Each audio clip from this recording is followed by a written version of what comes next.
बहुत समय पहले की बात है। पहाड़ियों के बीच में बसा एक गांव सिंहपुर, जिसमें रतन नाम का एक गरीब मजदूर अपनी पत्नी राधा और एक छोटी सी बेटी दिया के साथ एक छोटे से घर में रहता था। रतन पैसे से एक मजदूर था। वह जमींदार के खेतों में मजदूरी करता था।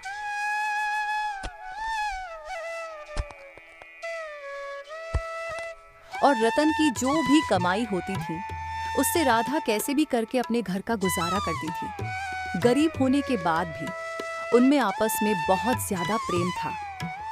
और रतन के परिवार के लिए अब बुरा वक्त शुरू होने वाला था, क्योंकि अब गर्मियों का मौसम पूरी तरह जा चुका था और सर्दियों ने अपने पैर पसार लिए थे। यूं तो सिंहपुर गांव का तापमान सर्दियों में 2 डिग्री रहता था, लेकिन इस बार सिंहपुर का तापमान बहुत ज्यादा गिर गया था, जिससे ठंडी जोरों से अपना कहर ढा रही थी। इस कारण सिंहपुर गांव के लोग ठंडी से बहुत ज्यादा डर गए थे। दिन हो या रात, लोग ठंडी से बहुत ज्यादा परेशान हो गए थे। इसी बीच सबसे ज्यादा परेशान था रतन और उसका परिवार, क्योंकि रतन के पास ठंडी से बचने के लिए न तो गर्म कपड़े थे और न ही अच्छा घर था, जिसके कारण वह बहुत परेशान हो जाते हैं।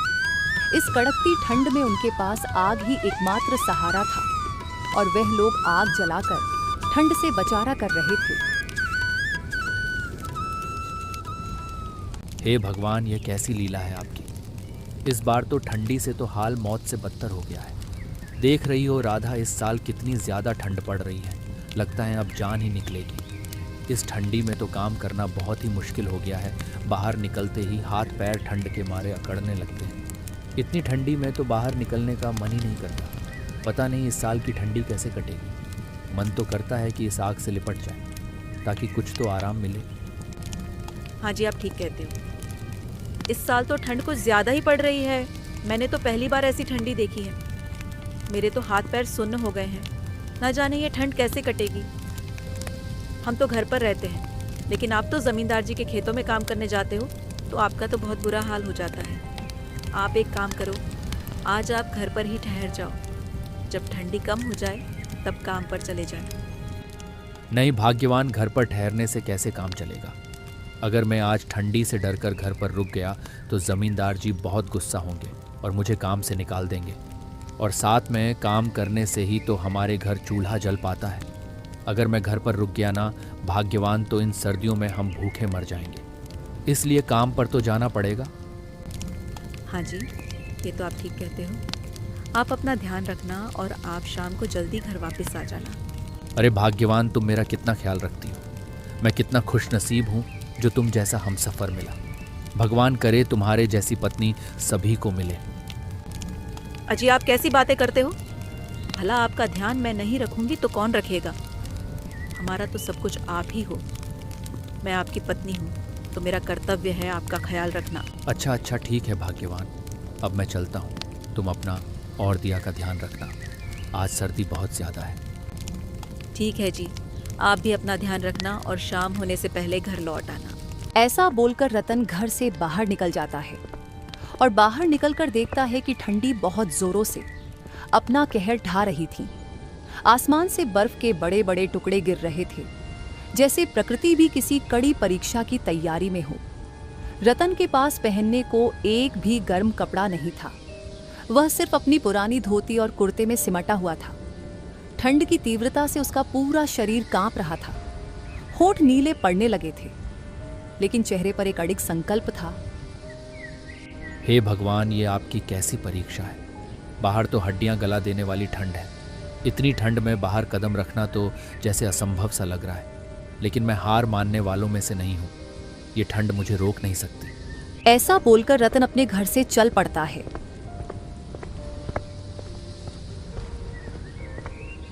और ठंडी से कांपता हुआ जमींदार जी के खेतों में पहुंच जाता है।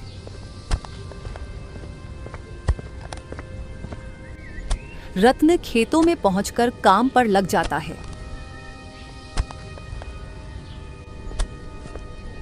और फिर जमींदार आता है और मजदूरों से कहता है, अरे जल्दी जल्दी हाथ चलाओ। तुम लोगों को पैसे नहीं चाहिए क्या? ऐसे में तुम लोगों की मजदूरी काट लूंगा। इस प्रकार जमींदार उनको डांटता है और फिर इस कड़कती ठंड में रतन मेहनत से काम करता है और उनके हाथ पैर ठंड से सुन्न हो जाते हैं। फिर पूरे दिन काम करने के बाद शाम होते ही रतन अपने घर की ओर वापस चल पड़ता है। फिर वह कड़कती ठंड से अकड़ जाता है और धीरे धीरे चलता हुआ अपने घर पहुंच जाता है।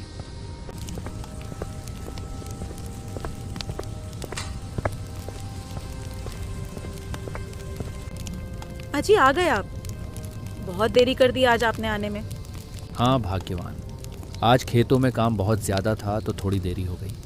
अरे राधा, लाओ जल्दी से खाना ले आओ। भाग्यवान, बहुत ज़ोरों से भूख लगी है और साथ में ठंडी से हाथ पैर भी अकड़ गए हैं। ठीक है जी, मैं अभी आपके लिए खाना लगाती हूँ। ये बोलकर राधा रतन को खाना परोस देती है और फिर रतन खाना खा लेता है।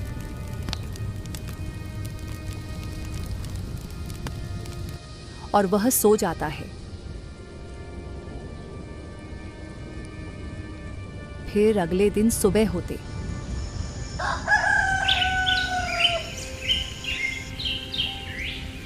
अरे सुनो भाग्यवान, आज ठंड बहुत ज़्यादा है।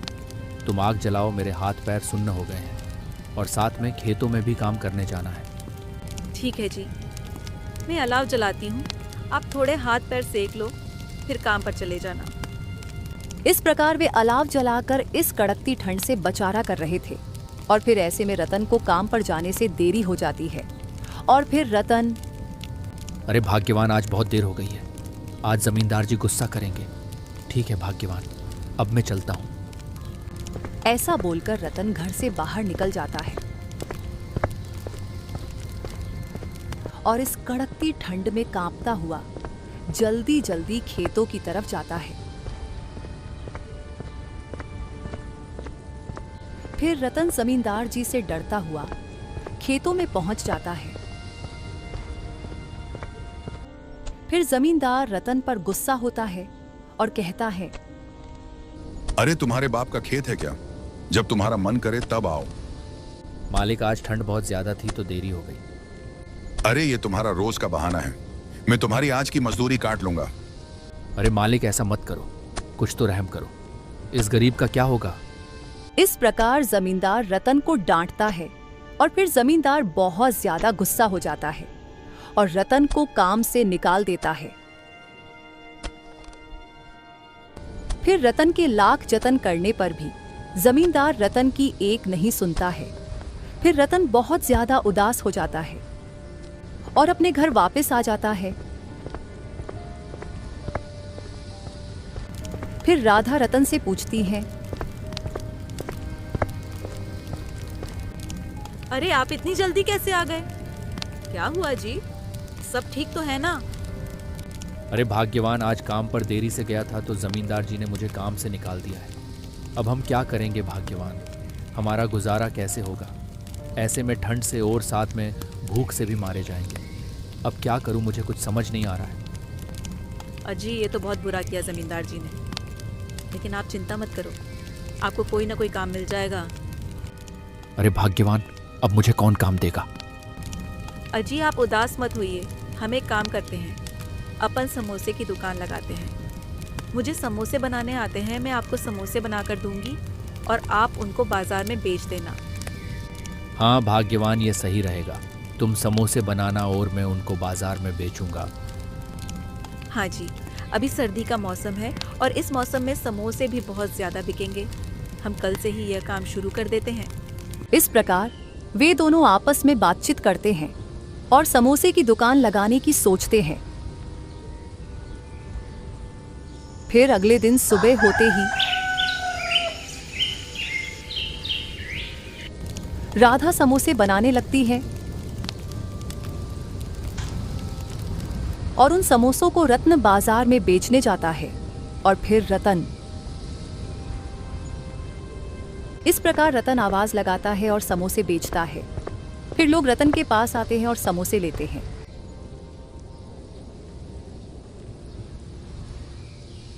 और रतन से ग्राहक अरे वाह, क्या बात है भाई, तुम्हारे समोसे तो बहुत बढ़िया है। पूरे बाजार में ऐसे समोसे कहीं नहीं मिलते हैं। मैंने पहली बार ऐसे समोसे खाए हैं। शुक्रिया मालिक, शुक्रिया। ये समोसे मेरी पत्नी बनाती हैं, वो बहुत अच्छे समोसे बनाती हैं। इस प्रकार रतन के पास बहुत सारे लोग समोसे खाने आते हैं।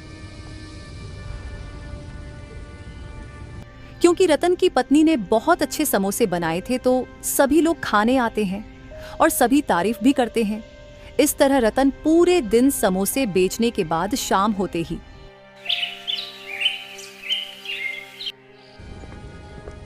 अपने घर की ओर वापस चल पड़ता है और वह आज बहुत खुश था क्योंकि आज उनका काफी अच्छा मुनाफा हो गया था। फिर घर पहुंचते ही राधा रतन से,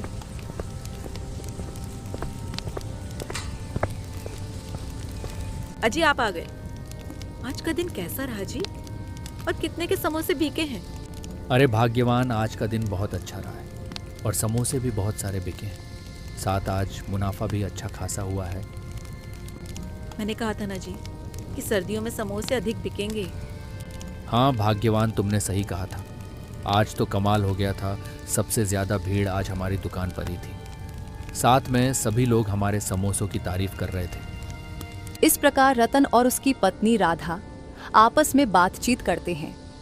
आज वो दोनों बहुत ज्यादा खुश थे क्योंकि आज उनका समोसे का काम बहुत अच्छा रहा था और उनको मुनाफा भी अच्छा खासा हुआ था। फिर अगले दिन सुबह होते ही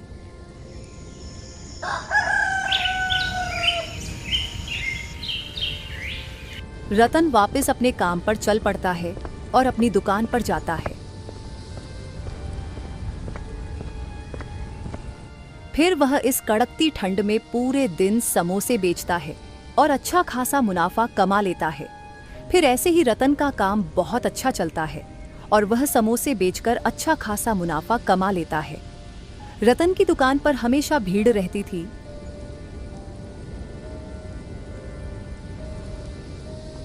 क्योंकि वह बहुत अच्छे समोसे बनाते हैं। फिर धीरे धीरे करके ठंड भी कम हो जाती है और अब रतन के पास अच्छा खासा धन हो गया था। फिर उसने अपना एक बड़ा घर भी बना लिया था और वह लोग अब खुशी खुशी अपना जीवन यापन करते हैं